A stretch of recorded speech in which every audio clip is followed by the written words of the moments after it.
तो कृष्ण कन्हैया लाल की जय। तो महात्मा पृथु की कथा आती है।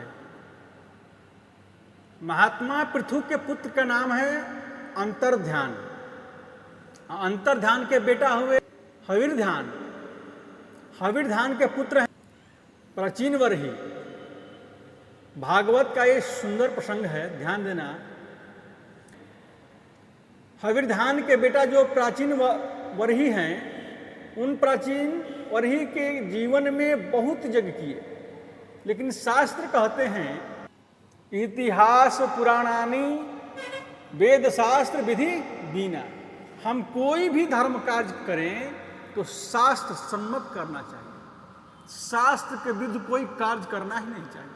शास्त्र के विरुद्ध किए जाने वाला कोई भी कार्य हो वो अनैतिक होता है। कभी कभी हम यज्ञ करते हैं तो यज्ञ के बाद भी उसका फल नहीं मिलता है। क्यों? ऐसा क्यों होता है? क्योंकि शास्त्र में ऐसा लिखा है कि हम लोग जब यज्ञ करें, यज्ञ में जलने वाली जो लकड़ी है उसको पहले धोवें, धोकर उसे सुखावें, कोई कीड़ा भी उसके अंदर न रह जाए, तब यज्ञ करें। यज्ञ में आहुति देने की जो सामग्री है, तिल, चावल, जौ, उनको भी धो कर सुखावें, उससे बीनो कि कहीं कीड़ा तो नहीं है। यज्ञ का ये विधान होता है। ये नहीं कि बाहर से लकड़ी लाए यज्ञशाला में डाल दिए। प्राचीन वर्ही राजा से बहुत बड़ी भूल हो गई, एक बहुत भारी गलती हो गई। ध्रुव जैसे महापुरुष के वंश में जन्म लेकर राजा बहक गए। यज्ञ करते हैं और उन यज्ञों के द्वारा प्राचीन वर्ही राजा जीवों की हत्या कर देते हैं। अपने यज्ञों में प्राचीन वर्ही ने जाने कितने घोड़े की बलि दे दी, कितने बकरों की बलि दे दी। हजारों घोड़े और बकरों की बलि चढ़ी। सज्जनों, चाहे यज्ञ के बहाने जीव की हत्या करो, चाहे कोई धर्म अनुष्ठान के बहाने जीव की हत्या करो, चाहे काली के बहाने जीव की हत्या करो, ये पाप है। और पाप का परिणाम केवल नरक की प्राप्ति है। उस व्यक्ति को नरक भोगना ही पड़ता है।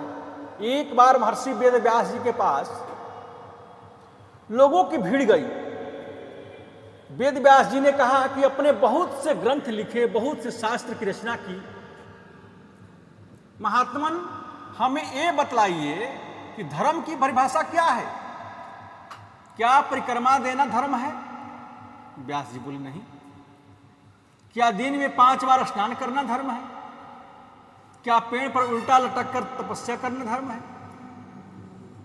क्या 30 दिन के महीने में 35 उपवास करना धर्म है? व्यास जी बोले नहीं। तो फिर धर्म क्या है? क्या करोड़ों अरबों रुपये के दान करना धर्म है? व्यास जी बोले नहीं। परमादरणीय महर्षि वेद व्यास जी ने एक श्लोक में धर्म का परिभाषा की। श्रूयतां धर्म सर्वस्वं श्रुत्वा चैवावधार्यताम् आत्मनः प्रतिकूलानि परेषां च समाचरेत्। व्यास जी ने कहा कि जो बात अपने लिए बुरी लगती है, ध्यान दीजिएगा, कि जो बात अपने लिए बुरी लगती है वो कभी दूसरे के लिए मत करो। यही सबसे बड़ा धर्म है।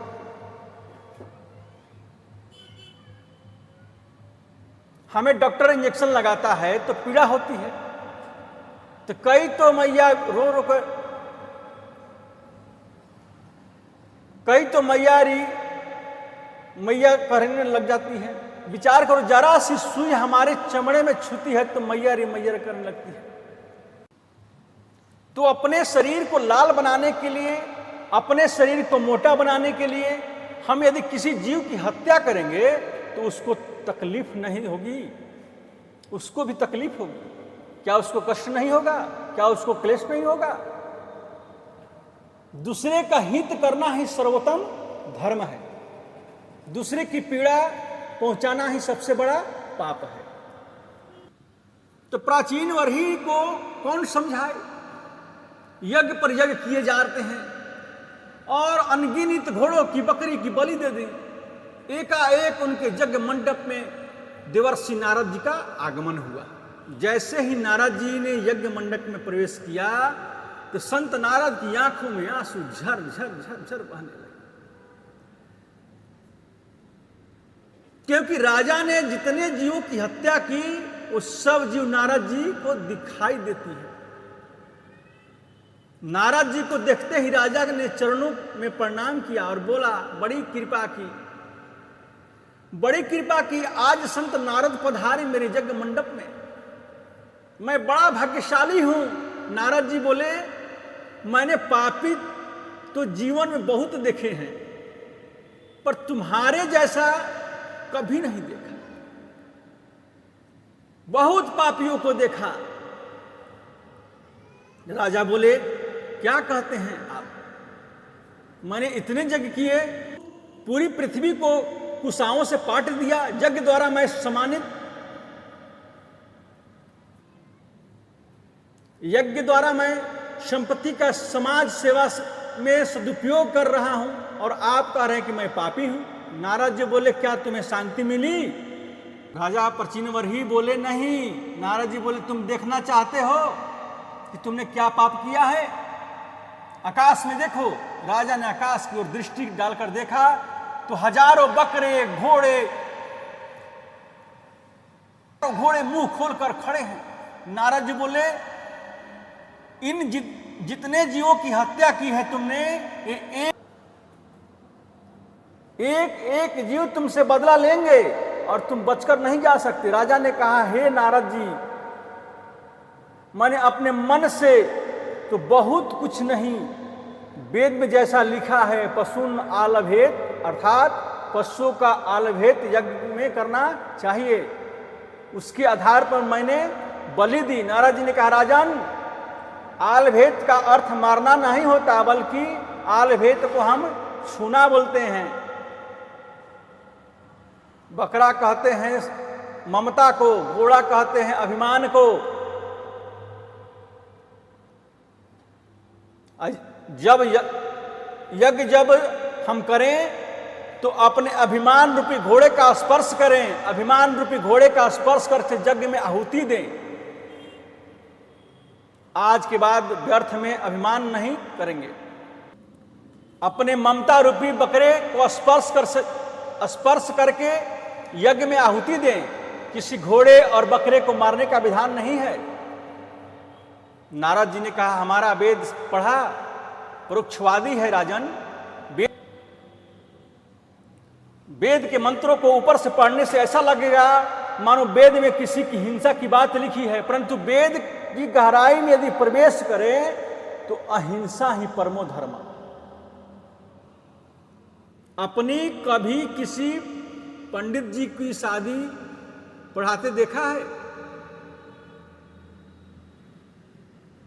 शादी पढ़ाते समय एक विचित्र बात होती है। पंडित जी एक मंत्र बोलते हैं, ततः वरः कन्यायाः हृदयम आलभेत। इसके बाद वर को कन्या के हृदय का आलभन करना चाहिए। अब यह आलभेत का अर्थ मारना कहेंगे, अर्थात वर कन्या को मार देगा तो शादी कौन करेगा? शादी किससे करेगा?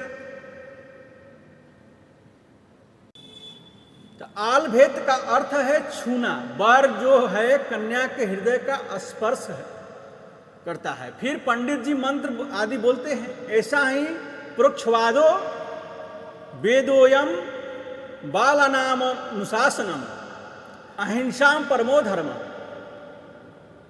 अहिंसा परमो धर्म वेद का सर्वोत्तम भाव है। किसी भी प्राणी की हिंसा मत करो। वेद में एक जगह लिखा है, प्रस्थम कुमारिका मासम आनय।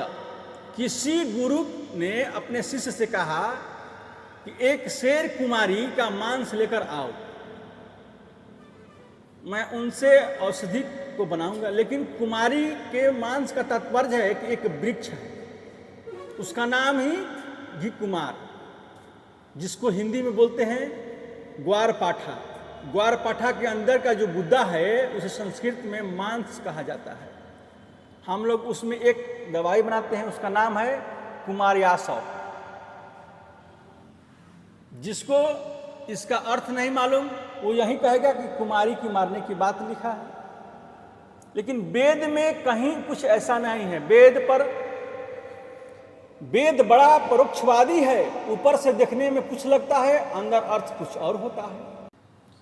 जीव जब तक अपने आप को समझ नहीं पाता है, और जीव को जब तक अपने स्वरूप की अनुभूति नहीं होती है, ये भटकता रहता है। ये भटकता रहता है। पुनरपि जन्मम पुनरपि मरणम और पुनरपि जननी जठरे शयनम। राजा की समझ में आया नहीं तो नारद जी महाराज ने एक बड़ा सुंदर उपाख्यान कहा। श्रीमद् भागवत में इसका नाम है पुरंजन आख्यान। संत नारद जी कहते हैं कि एक पुरंजन नाम का राजा था। पुरंजन ने सखा का नाम था अविज्ञात, न ज्ञातुम यह स अविज्ञातः। जो किसी के द्वारा जाना नहीं जा सकता उसे अविज्ञात कहते हैं। एक बार पुरंजन जीव ने अविज्ञात सखा के साथ में ले लिया और किसी सुंदर नगर की तलाश में निकल गए।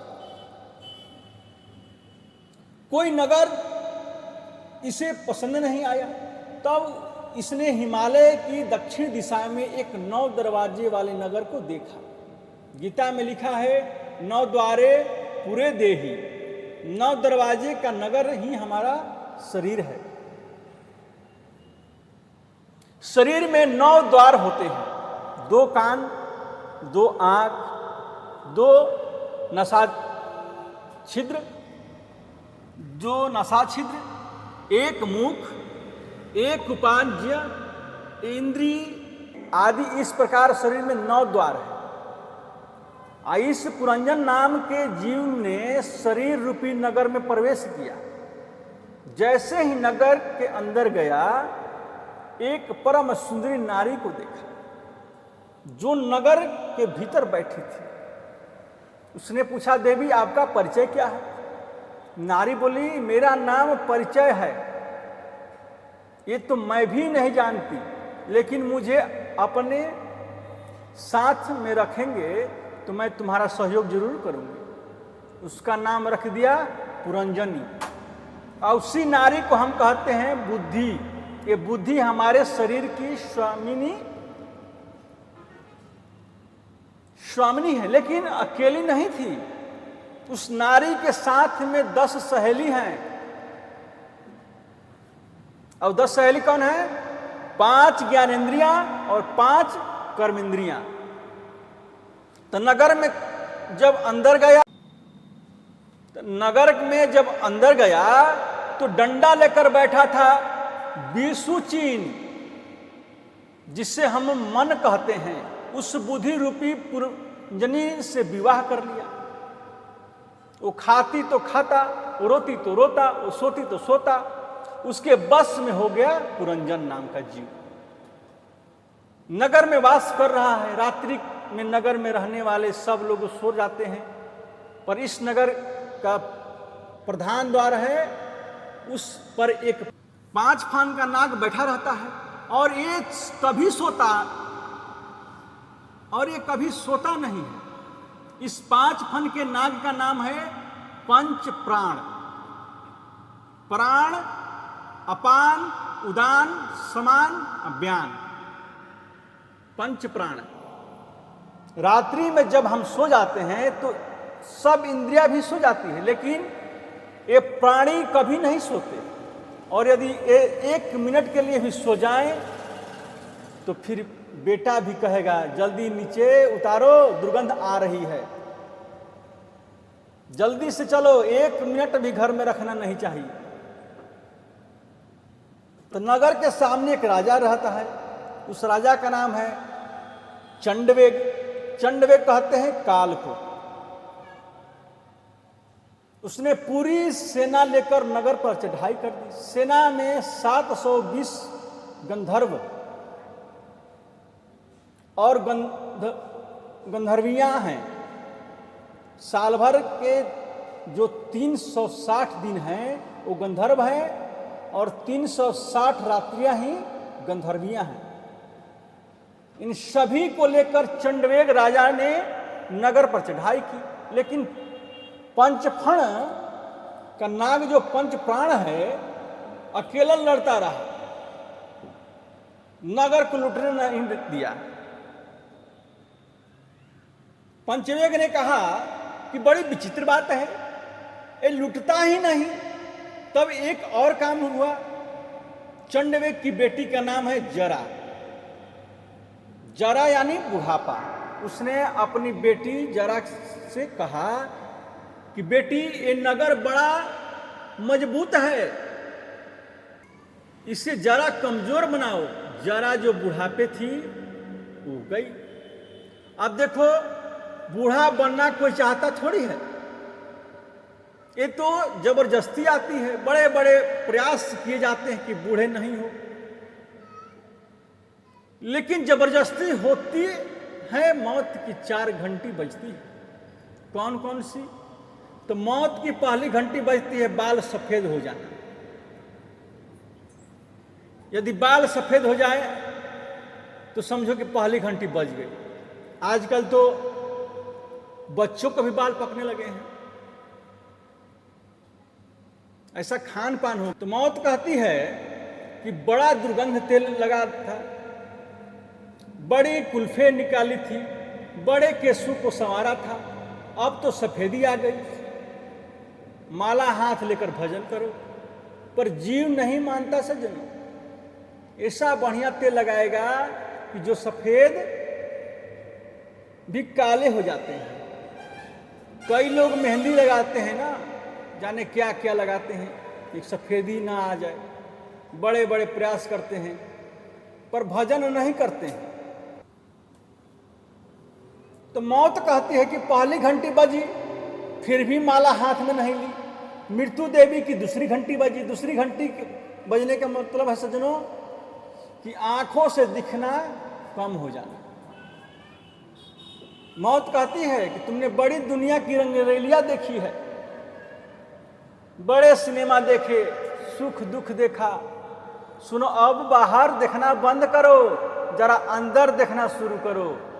मैं अंदर क्या हूं? पर जीव नहीं मानता। ऐसा चश्मा लगाता है कि लेंस लगवा लेता है। चश्मा की टेक्नोलॉजी तो पुरानी हो गई, अभी तो आंखों में भी फिटिंग हो जाती है, चश्मा की जरूरत नहीं, पहले से भी बढ़िया दिखता है। पर नहीं करेंगे भजन, नहीं करेंगे कीर्तन, माला नहीं लेंगे। तो मृत्यु देवी की तीसरी घंटी बजती है। तीसरी घंटी क्या बाजी कि 32 दांत निकलकर बाहर आ गए। मौत कहती है कि बड़ी तुमने मिर्च की पकौड़ियां खाई थी, बड़ा चना जोर गरम खाया था, अब तो दांत नहीं रहे, दलिया खाकर भजन करो, अब तो गाय का दूध पीकर भजन करो। परंतु जीव नहीं मानता है। ऐसा बढ़िया सेट बनवाता है दांत का, भजन नहीं करता है। तो मृत्यु देवी की चौथी घंटी बजी। चौथी घंटी क्या बजी?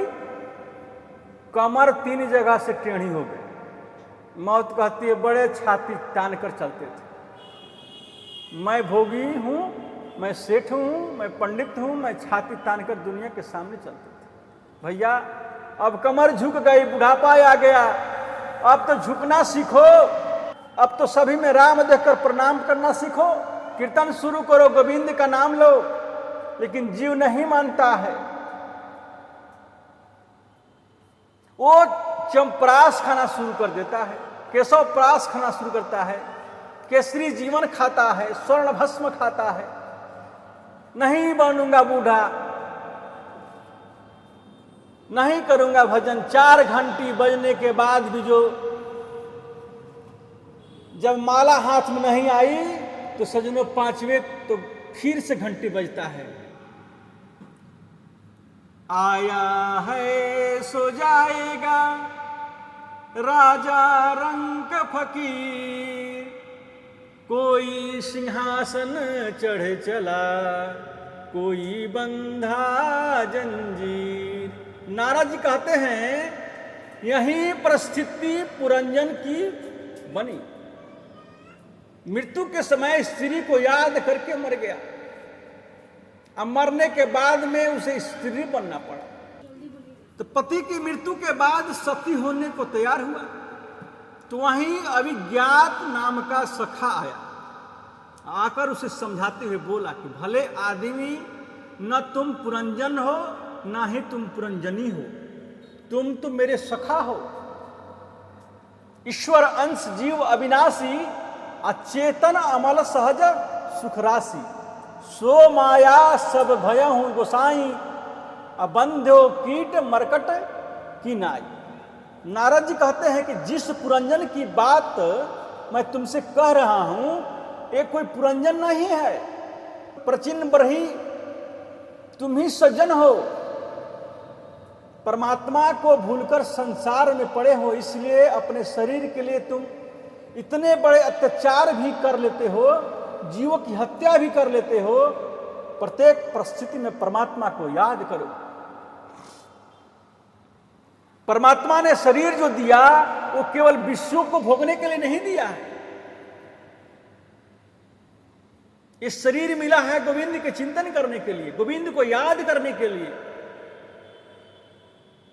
इसको बेकार में गुजारोगे तो इससे बड़ी नासमझी और क्या हो सकती है। प्रत्येक परिस्थिति में गोविंद को याद करो। नारद जी ने कहा, प्रचिन्न बरही को ऐसा सुंदर उपदेश किया और वहां से चले गए। आचार्य सुखदेव कहते हैं कि परीक्षित, श्री मैत्रेय मुनि के मुंह से इन समस्त प्रसंगों को सुनकर विदुर जी को परमानंद की अनुभूति हुई और विदुर जी मैत्रेय जी को प्रणाम कर वहां से चले गए। बोलो कृष्ण कन्हैया लाल की।